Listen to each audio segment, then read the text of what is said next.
Michael and Ricky Davis formed Blue Mother Tupelo in Knoxville, Tennessee, back in 1995, which means they will be celebrating their 30th anniversary in 2025. For 2 decades, they were based in Nashville, Tennessee, where I saw them perform many times. But like many former Nashville people, they've left Music City, and now they reside in Como, Mississippi. Over the years, they've recorded several albums and played hundreds of gigs. Please welcome to accomplished Ricky and Michael Davis. Welcome, guys. How y'all doing? Hey. Hey. How are y'all doing? So We're good. Nice hot day in Mississippi today. Yeah, sweet summertime. let's go back to 1995, Knoxville. And Ricky, you're from that area? Yeah. I was born and raised in Knoxville. Okay. Michael, you're from you're from Mississippi, right? Well, I was born in Memphis, Tennessee. Oh, and okay. yeah, I was born in Memphis, and I've actually lived there a couple of times in my life, but my dad was a preacher, and we moved around a lot, and I've lived in Arkansas, I've lived in Mississippi, I've lived back in Memphis, and then my family sort of settled in East Tennessee, and then I kind of grew up there in my high school years and went to the University of Tennessee, and I met Ricky. Were you guys a couple first, or were you in a band together, or how did that happen? Well, I had a band, and we had some mutual friends and stuff, and that's where I first met Michael. She came to one of our shows one time, and we met, and then I found out that she sang too, and there was a couple get-togethers, and we just kind of jammed on a couple songs, and just felt the instant chemistry. And of course, I thought she was beautiful and fell in love with her the first time I saw her. But you know, Did you know that, Michael? Well, that's what he says. So I just take him at his word, you know. All righty. And was the feeling somewhat mutual to begin with? Or? Well, I definitely admired his music. I loved his musical taste, and really, that was the thing sort of that drew me to him. Oh my gosh, at that time, it was such a vibrant music scene in Knoxville. It was real. There was so much like improvisation and jazz. Like University of Tennessee was really known for their jazz scene, and like you could just go out and you could hear so much great music during that time. That would have been the late 80s, kind of early 90s. So we had a lot of mutual friends in common, and it was definitely the music. I mean, but you know, he's a handsome guy, so he sure is. Yeah. What? When you first formed Blue Mother Tupelo, what was the vision then? Blue Mother Tupelo really happened after we got married. I was writing. He had been playing in bands. I had never really played in a band. Like I had kind of sung with some bands, and I wasn't part of any band. There was a writer's night that was it's being hosted. Yeah, it was in 1995, and we both had been, singing original songs that we've written around the house and stuff, and just enjoying that. And he's like, "Well, let's work it up. Let's work it up and go to the writers' round." And I guess it was the third time was the trick. If we don't do it third time, we'll strike. Somehow we just went and we played 3 songs. They asked us to come every Wednesday and do a weekly gig after that. And we did. That's how everything kind of got started. Everything was very experimental. Describe your sound. Everything we do comes from the soul. So I've always felt like it's Southern soul music. I mean, because we're both from the South, and that's the elements that has always made us up throughout our entire lives. You know, everything about all of our experiences, from the food to going to church to, well, of course, I also played in honky tonks and stuff growing up, and to family, strong family, and that sort of thing. So Southern soul is what we've always felt like was like the kind of like the perfect description of our music. Yeah. But it's basically, in the old days, I guess they would have called it rock and roll, but now they got all these other categories. Well, we were inspired by Southern music, Southern roots music, blues, particularly blues. It's like when we first started out, we really wanted to honor a lot of the blues and the sort of the deep country and gospel. We would even sort of have educate. We would even say, "Hey, this is la la la," and then like tell people about what it is and why we're doing it when we first started out. Yeah. It would be the blues. cover songs we do. Yeah, it would be very blues based. Pretty obscure, I guess. And people really got to sort of pinpointing us into a blues. They really liked that part, that aspect of us, and which we're thankful for. We kind of got blues. Yeah, we kind of got. A lot of folks wanted to put us in the blues category, and we got picked to go play the blues competition in Memphis, and we did really well. And we won a few awards from the Blues Society in Nashville and stuff. And we love blues, but just like any category, we just love all kinds of music. So just to be called like blues or just to be called country or whatever it might be feels a little bit, confining to us. We just wanted to honor all of it, not necessarily be just. I mean, we just still what comes naturally to us. Yeah. Well, eventually you left Knoxville and moved a little west to Nashville. What precipitated that? Well, we played just about every venue there was to play in Knoxville several times over at that point. And we played in Western North Carolina and down on the coast in South Carolina and in Georgia.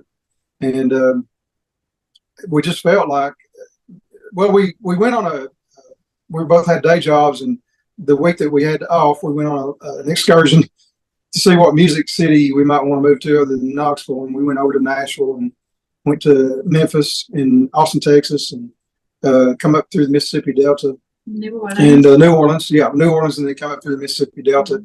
I'd lived in Murfreesboro when I was going to MTSU, and Nashville. You went to MTSU?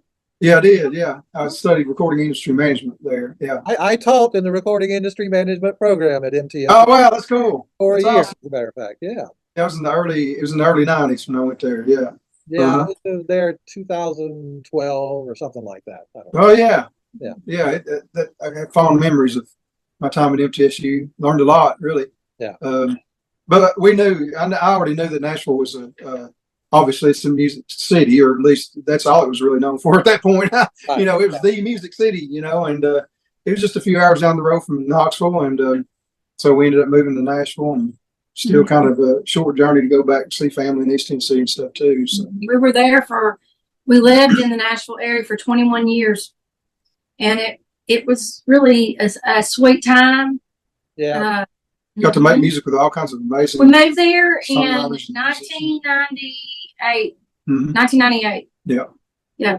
Back then, I moved to Nashville in 2004, and I'm not a country music person, but I remember thinking this is the perfect place. It was wonderful up until even 2012 or so. It was still great, but then you guys eventually left. Did you leave for maybe the reason I left? Why did y'all leave? Primary reason why we left is because it felt like Nashville left everybody. The development came in, they tore down just about everything that looked familiar and felt familiar, and a lot of the recording studios were being torn down, and it just felt kind of depressing. My mom passed away unexpectedly in 2013, and the combination of that and the things going on in Nashville and just the development and stuff, all those changes, it just didn't feel comfortable. And it felt like for me, for my health and for our creativity and everything, we really needed to find some other place to go to breathe and be creative. Growing up so much around us, it was imploding. And I felt like it's coming in on us. It just felt like we needed some space. We wanted space. We wanted to get back to something that was more rootsy feeling for us, where we could grow. Grow. Yeah. Well, the whole. But you did grow. You did grow quite a bit in Nashville. You had yes. Yeah. No, absolutely. No doubt. And I'm guessing you wrote with a lot of great people. Oh yeah, We tons did. of great It was songwriters. such a Yes. special time, really, Had a for lot of recording us. sessions. I definitely want to honor that. Sometimes it's easy for a person to overlook maybe the blessings,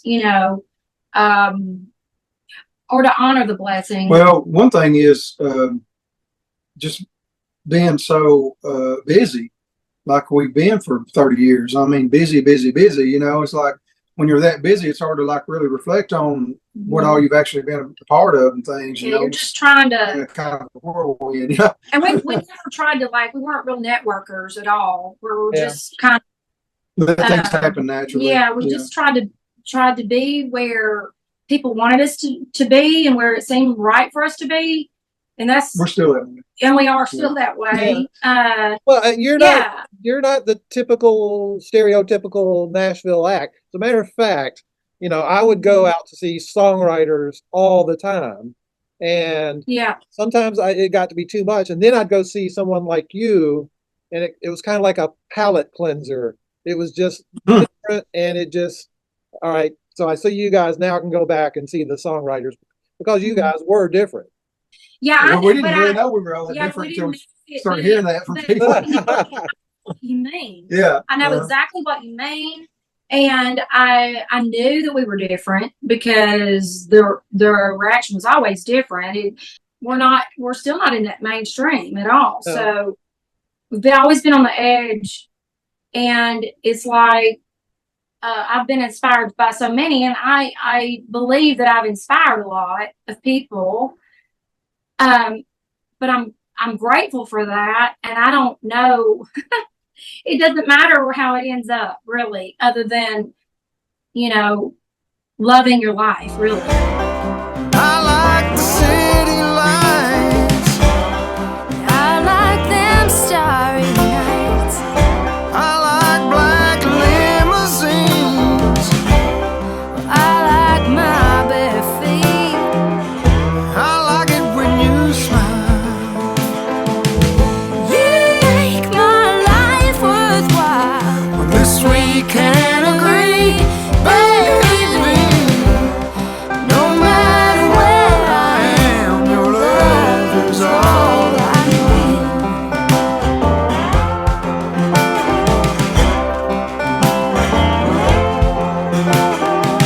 Can we hang in Tupelo? Can we hang in Tupelo? Can we hang in Tupelo together? Hang a little longer, please. You're now in Como, Mississippi. Yeah. How did you pick Como, Mississippi? Como. Well, And where is Como in the state of Mississippi? Como's about an hour south of Memphis Oh, and okay. about 45 minutes west of Oxford, northwest of Oxford. It's like tiny town here. It's on the bottom, kind of like the bottom southwest corner of the hill country, Yeah. North Mississippi. It's at the Oh, right cusp of the Delta and the hill, what they call the hill country and the Delta. So we ended up landing in Como, which is interesting because a couple of guys that really influenced me growing up, and I've been influenced by all kinds of guitar players, musicians, but a couple of big influences on me were right here from Como area. Fred McDowell and Johnny Cash's guitar player, Luther Perkins. Okay. He grew up here too. And so when I was real little, of course, some of that early Johnny Cash stuff was some of the first stuff I learned how to play, I like Chuck Berry and stuff like that, I have Johnny Cash right over my shoulder here. So. Oh yeah, all right, yeah. So it's interesting that we landed in Como, and then also we used to come down to this area and go to Arthur Turner's picnics for many years. We would come down from Nashville and go to his picnics that he'd have on his farm. Another one of our good friends that was from around here was Jessie Mae Hemphill. Yes. We actually recorded at least one of her songs we recorded. I think two of her songs. This area is known for what's called hill country blues. And our little town has 3 blues markers in it, Okay. which is our town has like 2,000 people in Or it. less. Yeah. And so for our town to have 3 blues markers, is, Pretty significant. pretty significant. And then up the road into Senatobia, about 8 miles up the road, is Jessie Mae Hemphill, who I love. Like, she's my girl. Like, I feel like she's my girl. Yeah, But I we don't, became pretty good friends last several years. I don't play guitar, but it's just, Inspirational. it's just down home. It's just that down She home. comes from blues royalty too, because her And so- dad Sid Hemphill was. I know you can royalty. tell. We like that. We're inspired. It's interesting that we landed here. I mean, We will tell the world about it. Yeah. But it's like we never thought we would live here. In the last 20 years or so, there's been a steady decline in the music industry.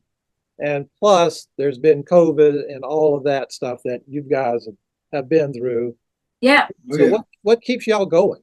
Yeah, you're totally correct. It's been steady decline in the music industry. There's like it almost feels like we don't have anybody representing us anymore. No, I mean, we've always been pretty much independent. We've had a couple of publishing deals, that sort of thing. But in the COVID era, that was we moved here in the spring of 2019, and that hit, and we were like, uh-oh. I mean, we had gigs lined up for 2020, and then that hit, and everything just started falling.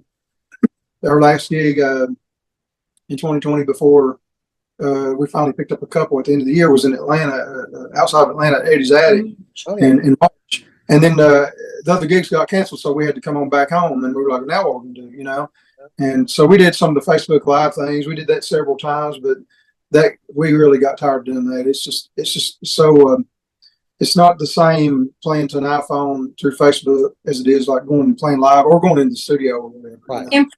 Yeah. I think that Ricky and I had always enjoyed creating music, making music, and sharing it. But live.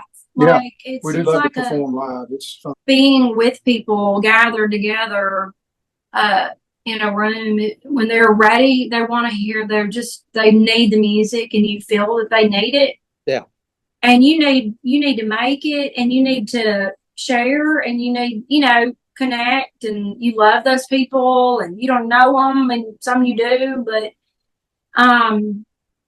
I think that for me is what keeps me going, because it's 29 years now that we've been doing this, and I'm not saying we're too old to keep going or anything like that, but it's like we've had occasions where people were really, really knocking on our doors, on our tail to sign us or, do this, do that in the industry.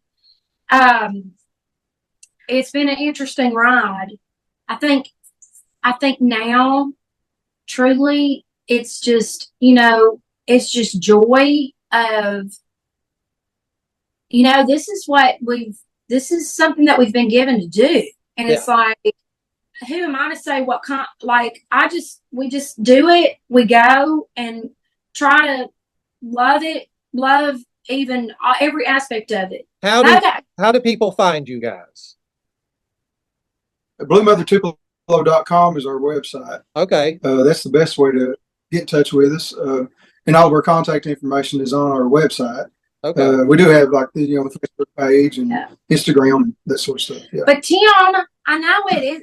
We've been knowing you a good long time. Yeah. We have so many mutual friends. Yeah. It's probably been 10 years since I've seen you guys. Maybe at the Bluebird or Douglas Corner or something like that. So I just want to thank you so much. Yeah, I was just about to thank you guys for doing this. Yeah. And maybe we'll do it again. And I'm hoping to get you guys here in Macon, Georgia. So. I'd love to come we back love to Macon. Macon so much. Yeah.